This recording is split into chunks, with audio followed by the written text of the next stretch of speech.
안녕하세요. 말씀 묵상 이광재 목사입니다. 오늘 예레미야서에서 저희들은 다시 한번 하나님의 사랑을 만나게 됩니다. 이스라엘 백성들의 그 완고한 마음과 그들 죄된 본성에서 돌이키지 못하고 있는 이미 심판이 확정된 상황 속에서도 하나님은 끝까지 포기하지 않는 그 사랑의 모습을 저희들이 오늘 말씀을 통해서 확인하게 됩니다. 오늘 하나님께서 저희들에게도 동일하게 이 말씀이 이 시대에도 선포되게 하고 계시는데요. 그 뜻이 무엇인지를 우리가 듣는 귀가 열리기를 간절히 소망합니다. 제가 기도하고 시작하겠습니다. 하나님은 시대를 초월해서 하나님의 말씀이 들려지기 원하시고 그 말씀을 통해서 저희들이 변화되기를 원하고 계십니다.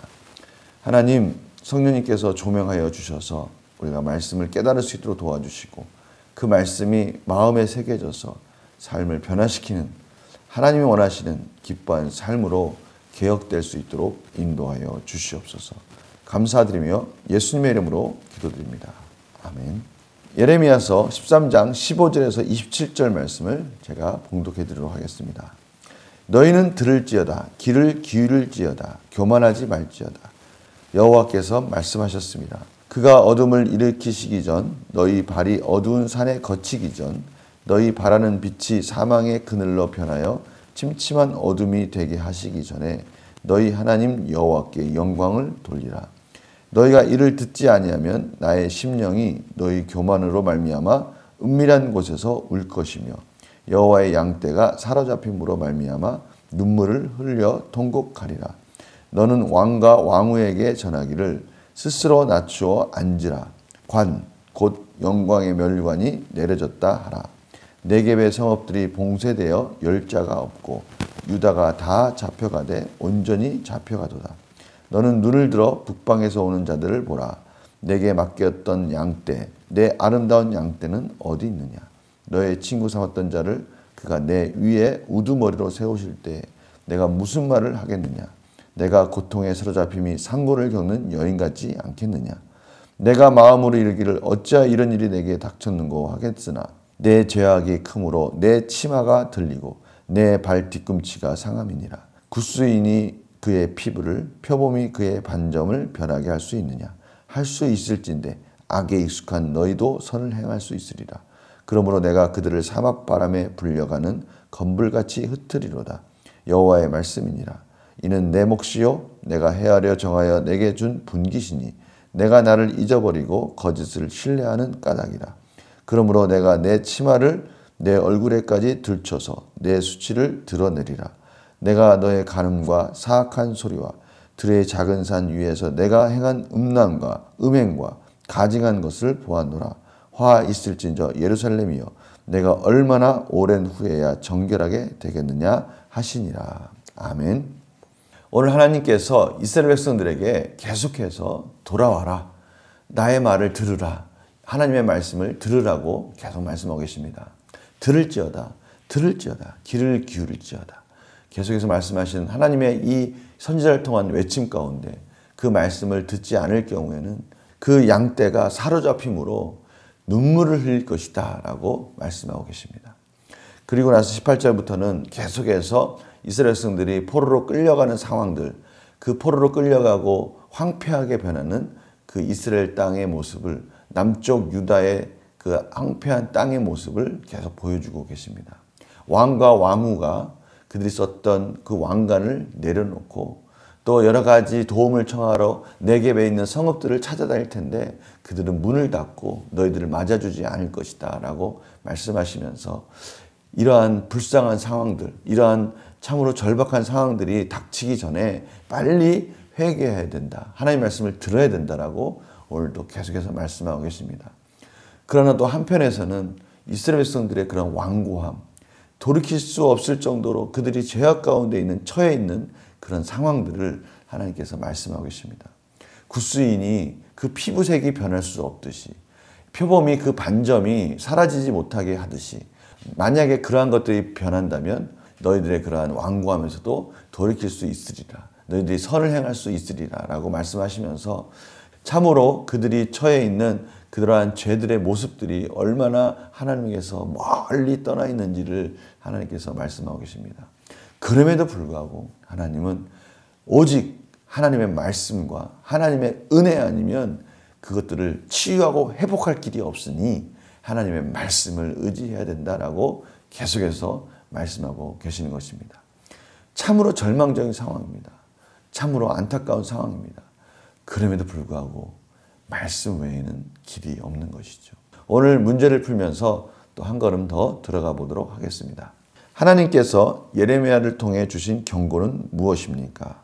15절에서 17절입니다. 들을지어다, 귀를 기울일지어다, 교만하지 말고 하나님의 말씀을 들어라. 좀 제발 들어라 라고 말씀하시면서 만약에 그 말씀을 듣지 않을 경우에는 그들의 빛이 사망의 그늘로 변하고 침침한 어둠이 내릴 것이다.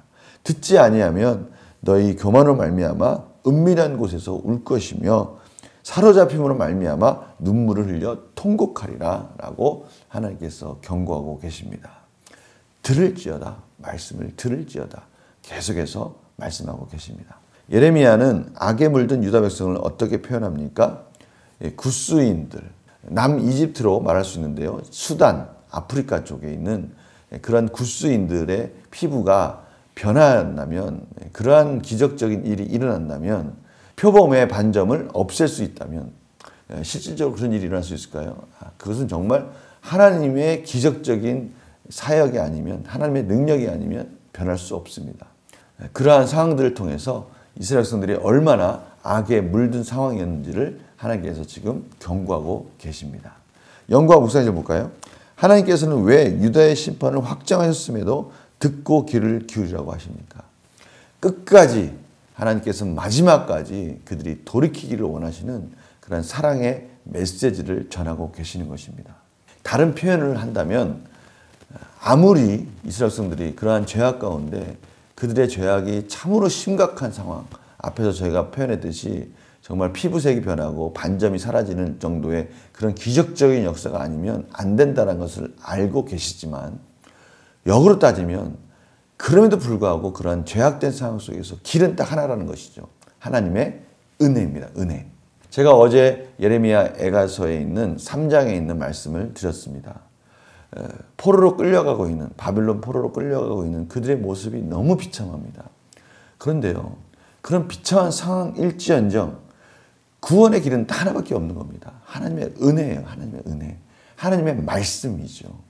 그렇기 때문에 그런 상황 속에서도 하나님의 인자와 긍휼, 아침마다 새롭게 일어나는 인자와 긍휼의 성실하심을 그들이 의지할 수밖에 없는 것이죠.